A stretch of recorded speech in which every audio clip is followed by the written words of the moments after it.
El presidente de Paraguay, Santiago Peña, cuenta la anécdota que tuvo con Alberto Fernández. Casi nos fuimos a las trompadas. Bueno, ¿cómo estuvo? ¿Lo vio Milei, el presidente Milei? Estuve hoy con el presidente Milei, una reunión espectacular, la tercera reunión con él. Había tenido un primer encuentro un día antes de su asunción, estuve con él el 10 de diciembre. Después vine ya en una agenda formal bilateral con un grupo de ministros, donde hablamos de varios temas. Tenemos una agenda súper interesante con Argentina, Mercosur, la región. Y bueno, en esta tercera oportunidad le escribí hace unos días, le dije, presidente, quiero ir a visitarte a solas. Así quiero ir a visitarte, quiero ir a visitarte a solas, quiero hablar contigo, quiero que analicemos las oportunidades, los desafíos.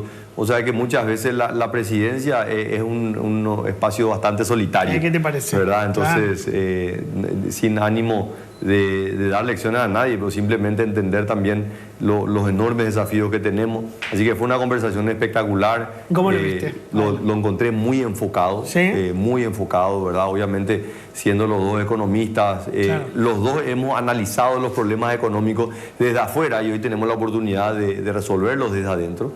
Así que fue muy bueno, le encuentro a él muy determinado, sí. En todo aquello, y acá es importante, yo estuve el 10 de diciembre y me sorprendió la crudeza con la cual él describió el estado de la situación de la economía argentina y dijo, esto va a ocurrir, y eso es lo que está ocurriendo.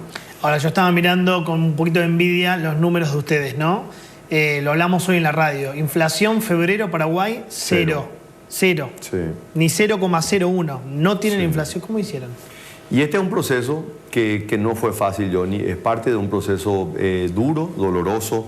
Lo iniciamos hace unos 20 años, el Banco Central, el Ministerio de Hacienda, pero principalmente la sociedad paraguaya entendió que la macroeconomía es un tema muy delicado, que se tiene que manejar con elementos técnicos objetivos y tiene que estar blindado de los vaivenes políticos. Y eso fue consolidándose a lo largo de los diferentes gobiernos, fue probado en algunos momentos y la sociedad paraguaya respondió. Y bueno, eso es lo que nos permite, pero lejos estamos hoy de estar satisfechos. Ciertamente la inflación no es un problema, pero tenemos otros problemas, ¿verdad? La educación. Paraguay necesita mejorar los niveles educativos, la infraestructura, la capacidad, la formación de los docentes. En materia de salud, para nosotros es una sana envidia lo que vemos en la Argentina. De hecho, es muy famoso paraguayos niños que vienen a operarse en el Garrahan o paraguayos que vienen a tratarse en la clínica Fleni. O sea, realmente hay muchísimo en donde Paraguay mira a la Argentina en materia de desarrollo de infraestructura. ¿Pobreza? Pobreza ha disminuido, está en alrededor de 24-25%. En los últimos 20 años la mitad que Argentina. Disminuyó. Estábamos en 50, disminuyó a la mitad. Pero en un país tan rico como Paraguay, nosotros es inaceptable. Así que yo estoy trabajando mucho en esto. Esta semana se aprobó, tuvo media sanción en el Congreso, una ley que busca eliminar el hambre a nivel infantil, ¿verdad? Y bueno, un programa muy ambicioso.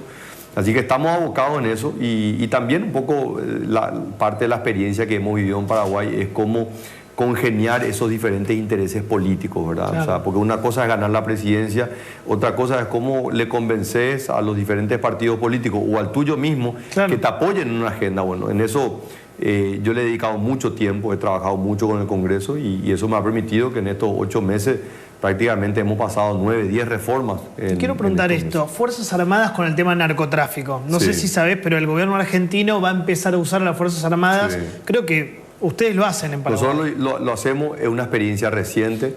Paraguay, recordarás, hace unos 15 años empezamos a tener problemas, lo que se denomina el EPP, el Ejército del Pueblo Paraguayo, secuestros, empezó a generar incipiente, pero empezó a crecer. Y ahí Paraguay, tomando la experiencia de Colombia, desde el Plan Colombia hace ya muchos años, empezó a tomar experiencia y lo que a Colombia le llevó 50 años, que es entender que la policía y las fuerzas militares tienen que trabajar juntos. Nosotros lo implementamos, hace 10 años pasamos una ley que creó la Fuerza de Tarea Conjunta, donde los policías y los militares empezaban a convivir en un determinado territorio para combatir juntos al crimen comando organizado. Unificado sería. Un comando unificado. Y tuvo realmente repercusiones súper positivas. Entonces, cuando yo llegué el 15 de agosto y apoyándome en una ley de defensa nacional, un Consejo Nacional de Defensa Nacional, yo decía, no hay desarrollo sin seguridad y tenemos que tener soberanía sobre nuestro territorio. Así que empezamos a trabajar juntos y empezamos a hacer operaciones en conjunto. Una de ellas se denominó el operativo Veneratio, que ingresamos, tomamos el control de la cárcel, que no teníamos el control de la cárcel, parece ilógico, pero Paraguay... Perdóname, ¿cómo no tenían el control de una cárcel? No teníamos el control, o sea, la cárcel es del Estado. La cárcel, el penal de Tacumbú, que era una de las 10 cárceles más peligrosas del mundo, tiene 7 portones, 7 barreras para ingresar. El Estado paraguayo podía llegar hasta el segundo portón. Me estás cargando. No podía pasar el tercer portón porque los mismos presos tenían el control de la cárcel. Habían privatizado la cárcel los presos. Tenían el control de la cárcel, manejaban el alimento, sabían quién entraba, quién salía. Gran parte del problema del microtráfico se manejaba desde adentro de la cárcel. Bueno, ¿verdad? Perdona, me estoy pensando en Rosario. En Rosario está empezando a pasar eso. Fue terrible. Mucho de esto también con una influencia externa, ¿verdad? Primer Comando Capital, Comando Vermelho, grandes organizaciones criminales. Entonces tomamos la decisión y realmente en un operativo sin precedentes tomamos el control. Desplegamos una fuerza abrumadoramente superior, policías que resguardaron todo el perímetro de fuera de la cárcel y la policía que entró y tomó el control. Sacamos a los presos que eran los más peligrosos, los llevamos a cárceles de máxima seguridad y realmente hoy están privados de su libertad. Anteriormente era como prácticamente le ofrecíamos hotelería gratis. Era realmente muy contradictorio. Entonces a partir de ahí estamos fortaleciendo, hemos desplegado más operativos policiales a través de una fuerza especial que es el Grupo Lince, que son una policía motorizada. Este año estamos ampliando, hay cerca de 20.000 oficiales. Este año queremos aumentar 5.000 más, ¿verdad? Entonces estamos invirtiendo $100 millones en equipamiento. O sea, estamos realmente haciendo cambios importantes y lo mismo también con las fuerzas militares, ¿verdad? Y acá, Johnny, un poco parte de la historia también de Paraguay, así como la Argentina. Nosotros sufrimos también, o tuvimos un gobierno militar, una dictadura. De hecho, Stroessner tuvo 35 años.